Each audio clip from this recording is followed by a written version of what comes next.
नमस्कार। कैसे हैं आप लोग? आई होप आप सब क्वारंटाइन का पालन कर रहे हैं और अपने अपने घरों में सुरक्षित हैं।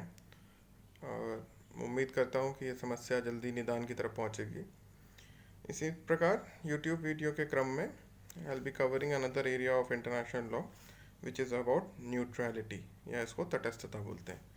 जितनी भी जूम क्लासेस या स्काइप क्लासेस मैंने ली हैं इंटरनेशनल लॉ में, उनके ही क्रम में है। मैंने लास्ट क्लास में आपको बताया था कि I post a video on certain topic जो कि शॉर्ट में बड़े इंपॉर्टेंट हैं, जबकि जिन पर जो चर्चा करनी है वो हम एक मोनोलॉग के रूप में भी कर सकते हैं, यानी जिन पे डायलॉग की इतनी आवश्यकता मेरे आधार पर मुझे नहीं लगता कि है। तो मैं मोनोलॉग के क्रम में आपको एक विषय पर टिप्पणी देने वाला हूँ जिसको न्यूट्रलिटी या तटस्थता कहते हैं। न्यूट्रलिटी या तटस्थता का नियम कोई नया नियम नहीं है, ये बहुत पुराना नियम है।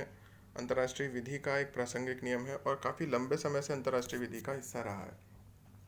तटस्थता के लिए आप किसी भी किताब से जिससे भी आप रेफ़र कर रहे हो, या ऑनलाइन भी काफ़ी अच्छा मटेरियल इसमें अवेलेबल है। तो सबसे पहले इम्पॉर्टेंट आती है कि तटस्थता होती क्या चीज़ है, किसको आप तटस्थता कहते हैं। देखिए, दो राज्य दो वॉर में हो, उन दोनों से नॉन इन्वॉल्वमेंट रखना तटस्थता का एक नियम है। इसका एक अच्छा राजनीतिक उदाहरण मिलता है जब कोल्ड वॉर के बाद, द्वितीय विश्व युद्ध के बाद कोल्ड वॉर में भारत ने जो पॉलिसी अपनाई उसको बोला उन्होंने non alignment movement. So non alignment movement is not getting aligned with any of the power of cold war, it's also a part of staying neutral. So the same is called as neutrality. It is a status of non-involvement which is known as neutrality. ये Latin भाषा के एक term से बोला है neuter. Neuter का मतलब होता है अलग रहने वाला, दूसरों से किसी भी पक्ष से अलग रहने वाला। 19th और 20th सेंचुरी में इस नियम का काफ़ी विकास हुआ, और विकास बेसिकली उस परिप्रेक्ष्य में हुआ जो राज्य किसी युद्धरत राज्य का हिस्सा नहीं बनना चाहते थे, और वो चाहते थे कि उनके शिप्स, उनके कॉमर्शियल प्लेन्स, उनके नेविगेशनल जहाज पूरी तरह से सुरक्षित रहें। तो उन्होंने इस विचार का बड़ा सहयोग किया कि क्यों ना हम तटस्थता को अपनाएं और तटस्थ रहें।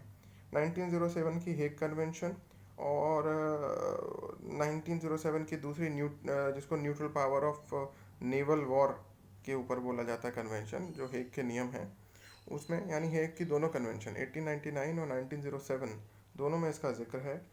न्यूट्रलिटी के जो बेसिक थियोलॉजिकल एजम्पशंस हैं वो प्रोफेसर गैरी एल मैरिस ने दिए 1984 में। ये किताब बड़ी फेमस है इस परिप्रेक्ष्य में, और उन्होंने दो पार्ट दिए। पहला पार्ट है, मैं उन्हीं की भाषा में पढ़ रहा हूँ, that first a nation could be completely impartial while other state fought. That is the first assumption of neutrality, and the second assumption of neutrality is, अगर आप लिख रहे हैं तो लिख लीजिए, that secondly the warring state could effectively fight against each other without challenging the territorial integrity and economic activity of non-belligerent state. तो जो नॉन बेलिजरेंट स्टेट हैं, यानी जो युद्धरत राज्य नहीं है, उनसे अपने आप को पूरी तरह से अलग रहने के दो दृष्टिकोण आते हैं। आधुनिक परिप्रेक्ष्य में इसकी दो अवधारणाएं हैं। एक है ट्रेडिशनल अवधारणा। ट्रेडिशनल अवधारणा कहती है कि हम पूरी तरह से न्यूट्रल रहेंगे। उसका उत्कृष्ट उदाहरण है Switzerland.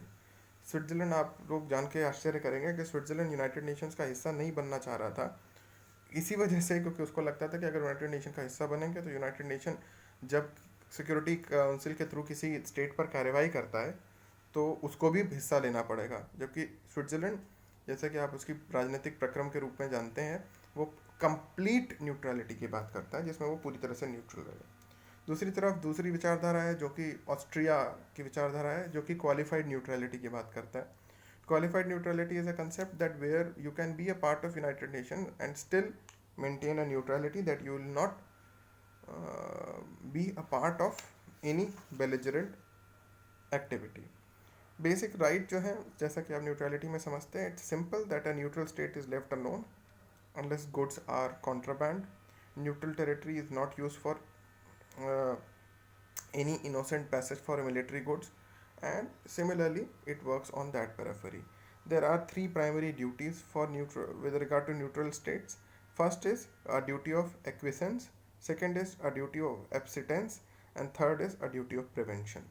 Acquiescence and abstinence is clearly that neither neutral state shall involve into a belligerent activity, not a support any of the state of belligerent activity. Alabama tribunal और 3 रूल्स ऑफ वाशिंगटन में इसका जिक्र किया गया। और अगर आपको United nation के परिप्रेक्ष्य में पढ़ना है तो यूनाइटेड नेशन में आप चार्टर में आप 2 आर्टिकल जरूर देख लें, article 39 and article 41, which is regarding how a security council state maintain neutrality. कुछ देश हैं जो इसका उत्कृष्ट उदाहरण पेश करते हैं, जैसे कि स्विट्जरलैंड की मैंने बात करी, इंडिया का नॉन अलाइनमेंट मूवमेंट, और भी इन परिप्रेक्ष्य में कई देश अपने आप को न्यूट्रल रखते हैं। तो न्यूट्रलिटी का विचार एक बहुत उम्दा विचार है और ये शांति स्थापना का प्रयास करता है। इस वजह से इसको हम ये बोल सकते हैं कि यूनाइटेड नेशंस चार्टर के काफ़ी करीब का आर्टिकल, करीब की अभिव्यक्ति रखता है। तो it's a part of the very important principle of United nation charter. Thank you, stay safe.